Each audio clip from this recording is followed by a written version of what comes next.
So we are now into May, which of course means a whole new monthly theme. And yeah, as I said, this monthly theme's probably a bit obvious judging by a certain blockbuster film that's come out recently. So I've of course decided to do this month, Superhero Month.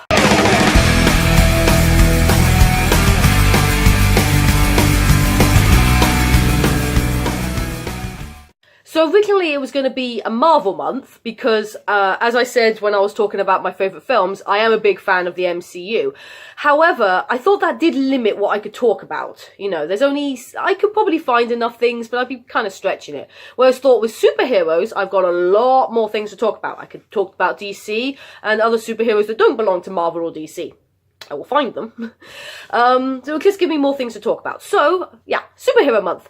And of course, that means I'm going to start the whole thing with a review of the Infinity War, which I saw on the weekend. I don't want to talk about spoilers, because even though I know a lot of people are going to have already seen it, lots of people still haven't. And enough people that I figure it's worth keeping quiet. So I'm going to try and not mention anything too big, whilst also, of course, talking about what I liked and what I didn't like. So bringing all of this together after 10 years worth of films, of course, was going to be a very big event. And a lot of people, one of the criticisms seems to be there's too many characters. You know, it's too busy. Going into it, if you don't know that going into it, why are you watching it? Obviously it's going to be busy. There's going to be a lot of characters. It's 10 years worth of characters to fit into one film. Yes, not all of them are going to be given a lot of attention, a lot of screen time. But I actually found it was actually quite well paced in that respect. I didn't feel like it was too cluttered because we knew all these characters. We'd been introduced to these characters. We didn't need to know a lot about them. We maybe needed to know a few little things that have happened in between the films. Like we haven't seen Cap since Civil War. Well, he doesn't actually explain where he's been. And the Guardians and Thor is the one that's sort of coming straight off Thor Ragnarok. So it's really weird actually because I watched Thor Ragnarok the day before I went to see the film. So seeing that end sequence where he encounters Thanos' ship and then going straight into Infinity War where it does start with them encountering Thanos' ship was quite, was like, oh my god, that's too quick. So you know what's been happening there. So yeah, I wanted to talk about what I liked about the film, some thoughts in general, and anything I didn't like. So that's kind of how I'm going to do it. What I definitely liked about the film, again, the best thing I think was the way that they split up all the characters. So you basically focused on 3 different areas. You had Thor and his adventures with a couple of the Guardians. You had Tony Stark, Star-Lord and Spider-Man and Doctor Strange in another group. And then you had Captain America on Earth with Black Panther and Black Widow. So they were there, and the placings of them were perfect in my opinion. Because Thor, he works better when he's not on Earth. He really does. Thor Ragnarok proved that. So of course, him going off to try to find a weapon to defeat Thanos works really well. Because of course, all of them, he is the one that's going to go to a far off place in the galaxy to find that.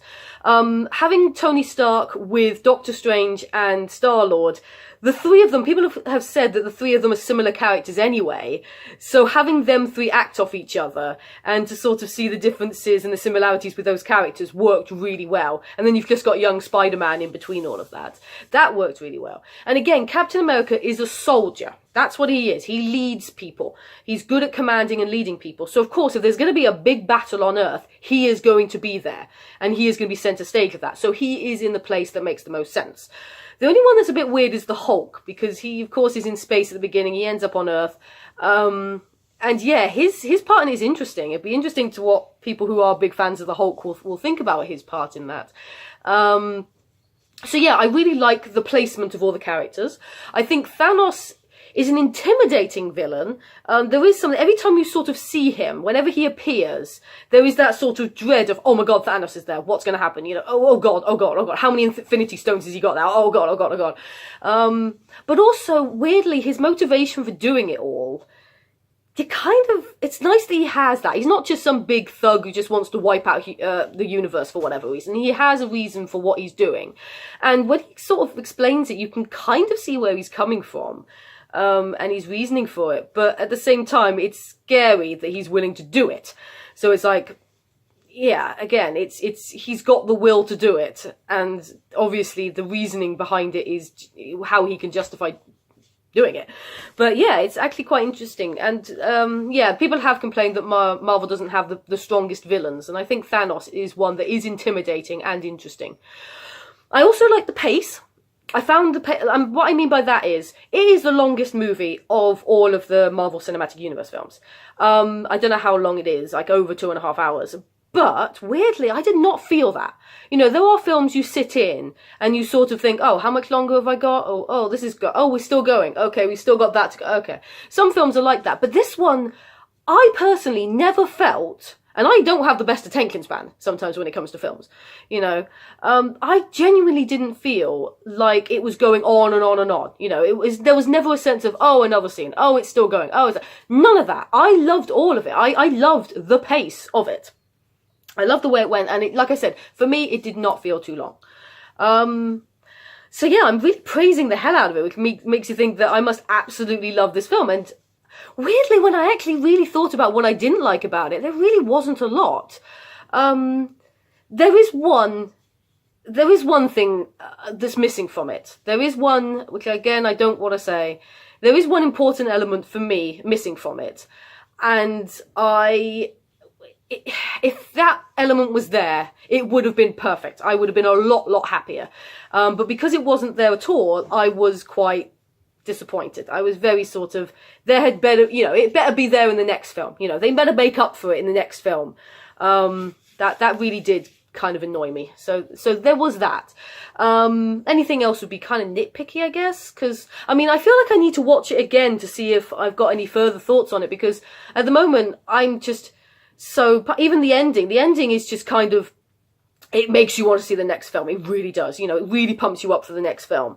And yeah, but at the same time, it's like, you know, mouth hanging open, just like that in the cinema.